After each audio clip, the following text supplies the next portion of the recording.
Bab 1562. Jalanlah dengan pelan.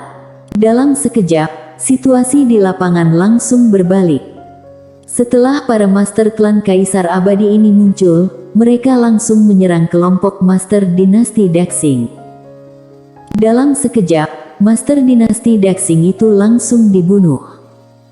Melihat pemandangan ini, wajah Barvo berubah drastis. Tiba-tiba dia menoleh untuk melihat master penasehat dewa di kejauhan. Matanya merah padam. Master penasehat dewa. Wajah master penasehat dewa sangat suram.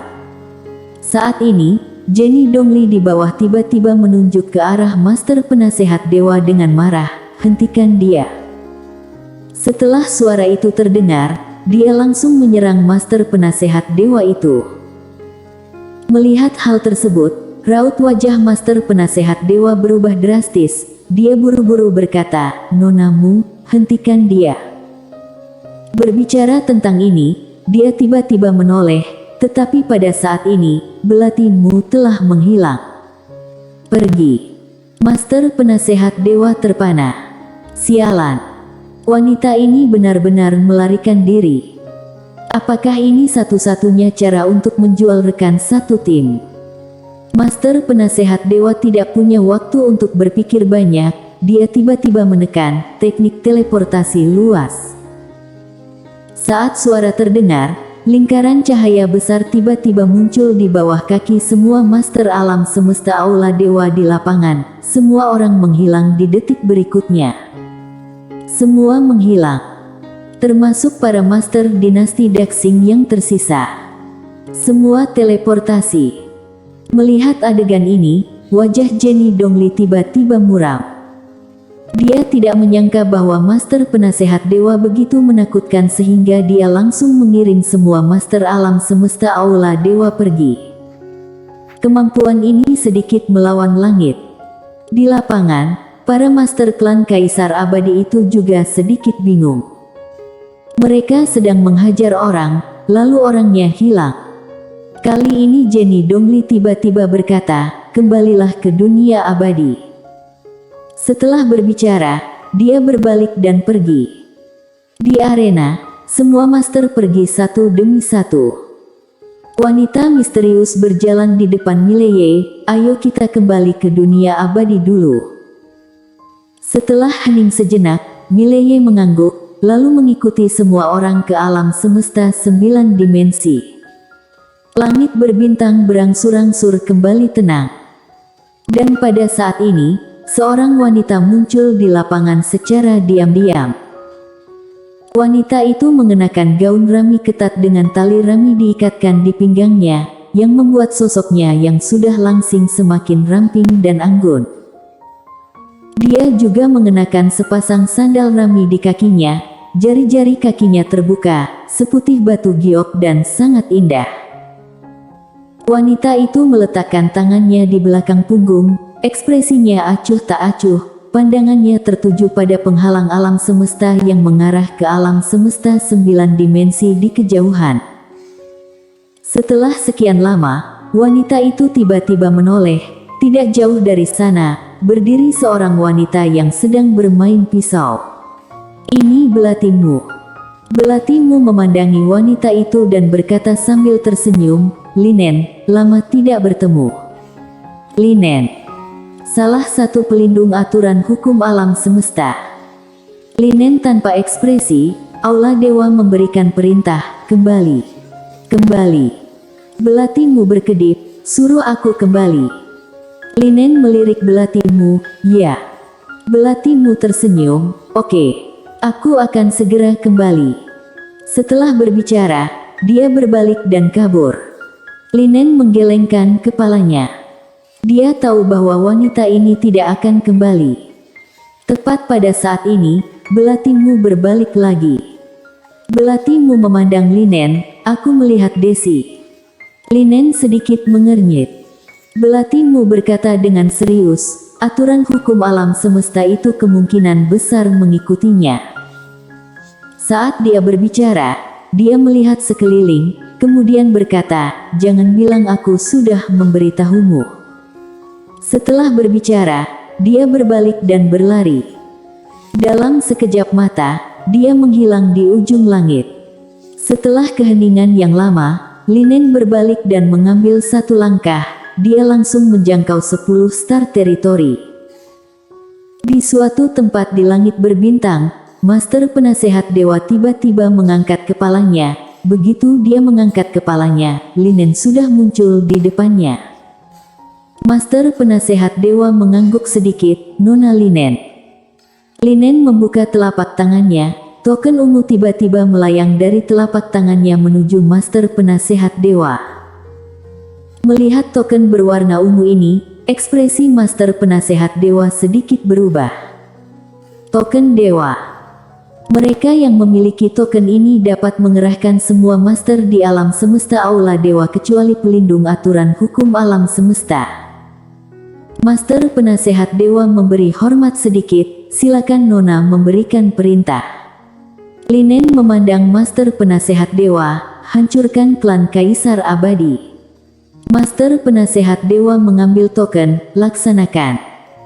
Saat dia berbicara, dia ragu-ragu sejenak, lalu berkata, "Nona Belatimu." Ada jejak kebencian dalam suara itu.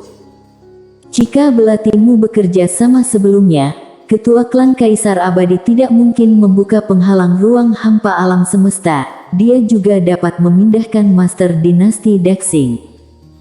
Tapi wanita ini sama sekali tidak kooperatif.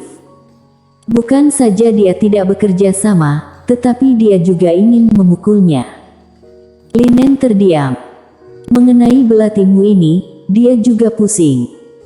Selang beberapa saat, Linen berkata, "Aku sudah beritahu Ordo Suci, mereka akan menanganinya." Master Penasehat Dewa mengangguk sedikit, "Itu bagus." Dengan mengatakan itu, dia berbalik dan pergi dengan token. Dengan token ini, dia bisa mengerahkan para master super dari puluhan ribu benua di dunia surga. Siapa yang berani melanggar token dewa? Dunia abadi. Semua orang sudah mundur ke dunia abadi. Setelah kembali ke dunia abadi, Jenny Dongli langsung membawa Mileye ke puncak gunung. Di puncak gunung, terdapat sebuah gua besar. Di dalam gua ini terdapat potongan-potongan papan nama almarhum. Aula leluhur. Di sini adalah aula leluhur dari klan Kaisar Abadi. Jenny Dongli membawa Mileye ke pintu masuk gua. Di sampingnya ada wanita misterius. Selain itu, ada lebih dari selusin tetua, termasuk Demian Dongli, Ariel Dongli dan tetua dari 10 dunia. Adapun yang lainnya, semuanya ada di kaki gunung. Di sini, orang biasa bahkan tidak memiliki kualifikasi untuk datang. Jenny Dongli melihat ke dalam gua, "Ayo beri hormat." Mileye ragu-ragu, lalu memberi sedikit hormat. Namun, pada saat ini, gua itu tiba-tiba bergetar. Melihat adegan ini, Jenny Dongli mengerutkan kening. Pada saat ini, raungan tiba-tiba bergema dari dalam gua, "Garis darah iblis gila. Ini garis darah iblis gila." Saat suara itu terdengar, hantu tiba-tiba muncul di atas kepala semua orang. Itu orang tua. Pada saat ini, lelaki tua itu menatap Mileye dengan ganas di bawah. Mengikuti kemunculan lelaki tua itu, lebih dari selusin hantu muncul di belakangnya. Dan ketika lusinan orang ini memandang Mileye, mereka semua memiliki wajah ganas, seperti ingin memilih seseorang dan melahapnya. Jenny Dongli menatap lelaki tua itu dan yang lainnya dengan ekspresi tenang. Mileye sedikit mengernyit, "Apa yang terjadi?" Pria tua pemimpin itu menunjuk ke arah Mileye dengan marah. "Pria ini memiliki garis darah iblis gila.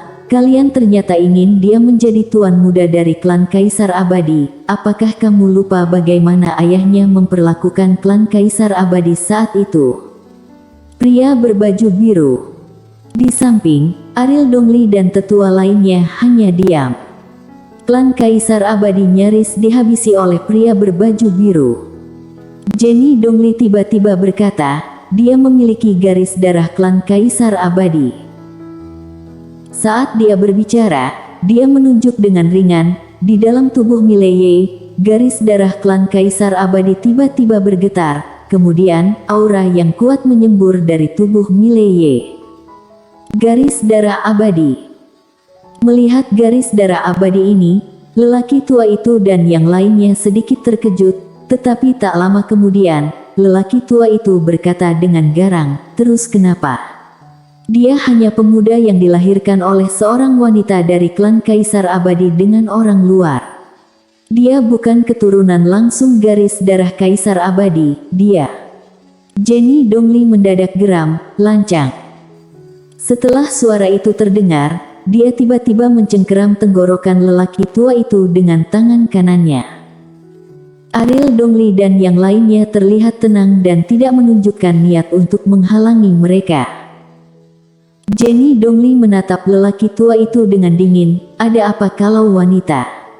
Apakah anak yang lahir dari wanita klan Kaisar Abadi bukan keturunan langsung dari klan Kaisar Abadi?" Dengar itu, wajah lelaki tua itu tiba-tiba menjadi sedikit jelek. Dia melupakan satu hal yang sangat penting, bahwa sekarang ketua klan Kaisar Abad adalah seorang wanita. Lelaki tua itu hendak berbicara ketika Jenny Dongli tiba-tiba berkata, "Semua leluhur, beristirahatlah dengan tenang." Setelah selesai berbicara, dia menggoyangkan tangan kanannya dengan keras, lalu menyapi. Bang! Orang tua itu dan yang lainnya langsung menghilang di lapangan. Mereka dihancurkan secara langsung. Melihat adegan ini, ekspresi Mileye merasa sedikit heran. Ariel Dongli dan yang lainnya terlihat tenang, tidak ada yang menghentikan mereka. Karena melindungi Mileye bukan hanya keinginan Jenny Dongli, tetapi keinginan seluruh keluarga. Kali ini Jenny Dongli membuka telapak tangannya, sebuah cincin muncul di tangannya. Dia menyerahkan cincin itu kepada Mileye. "Pakai cincin ini, kamu akan menjadi tuan muda klan Kaisar Abadi." Mileye menatap Jenny Dongli, "Aku orang bertubuh bencana." Jenny Dongli menatap langsung ke arah Mileye, "Kamu juga orang klan Kaisar Abadi." Mileye tidak ragu lagi. Dia mengambil cincin itu dan memakainya. Bang! Gelombang energi darah misterius tiba-tiba menyelimuti Mileye. Kekuatan garis darah. Mileye sedikit terkejut. Dia melihat ke arah Jenny Dongli. Jenny Dongli berkata, "Di dalam cincin ini ada darah leluhur yang bisa menahan serangan fatal di saat kritis. Selain itu, kamu bisa menggunakan cincin ini untuk memobilisasi alam semesta 7 dimensi, alam semesta 8 dimensi, alam semesta 9 dimensi dan semua master di 10 dunia. Bahkan di klan Kaisar Abadi, kecuali tetua dan beberapa orang istimewa, kamu dapat memerintahkan sesuka hati." Mileye berkedip, "Orang istimewa."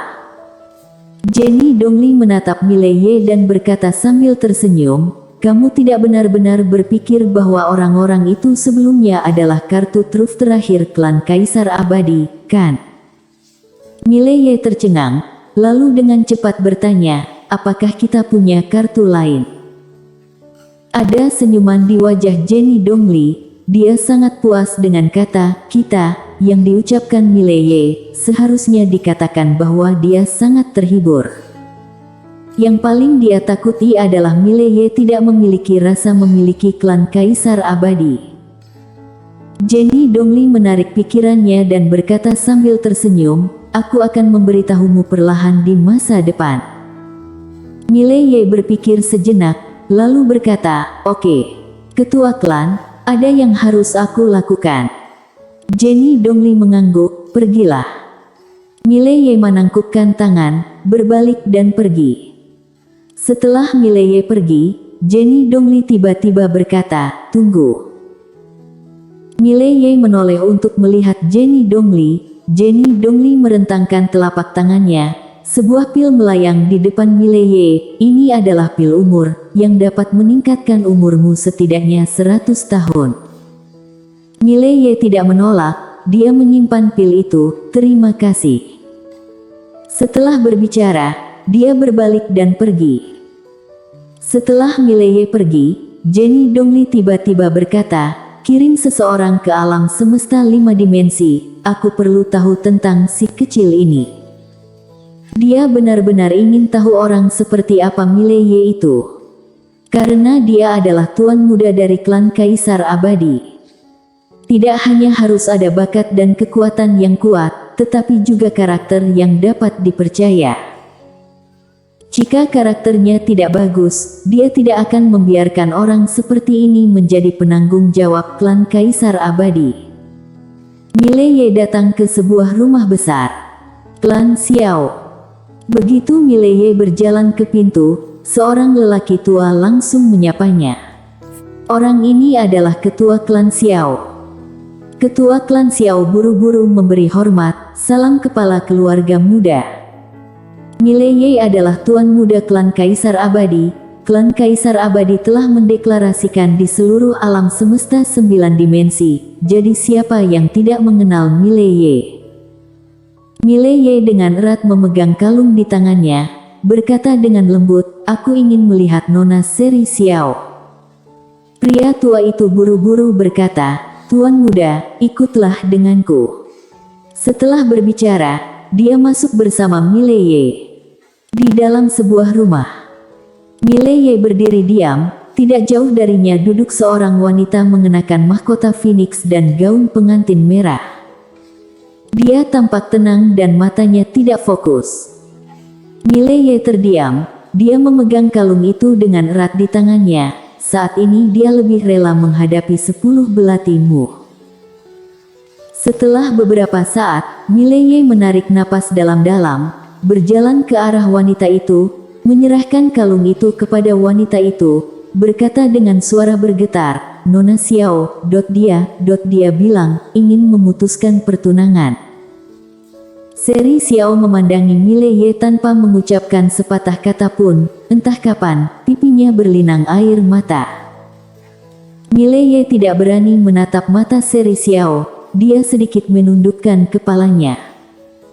Saat ini, tatapan wanita itu lebih tajam dari pisau. Setelah sekian lama, wanita itu mengambil kalung itu, dia melihat kalung itu, lalu dia tiba-tiba tersenyum dan menangis lagi.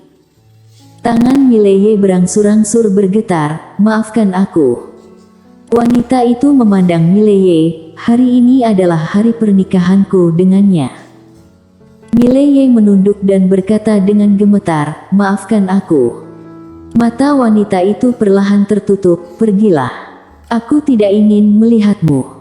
Mileye membungkuk dalam-dalam kepada wanita itu, maafkan aku. Setelah berbicara, dia berbalik dan meninggalkan ruangan. Di dalam ruangan, wanita itu melihat kalung di tangannya, seolah mengingat sesuatu, dia tiba-tiba tertawa, kamu tahu sifat aku tahu sifat kamu, suamiku, tunggulah aku. Di luar rumah, pupil Mileye tiba-tiba menyusut. Dia berbalik dan mendorong pintu kamar itu menjauh.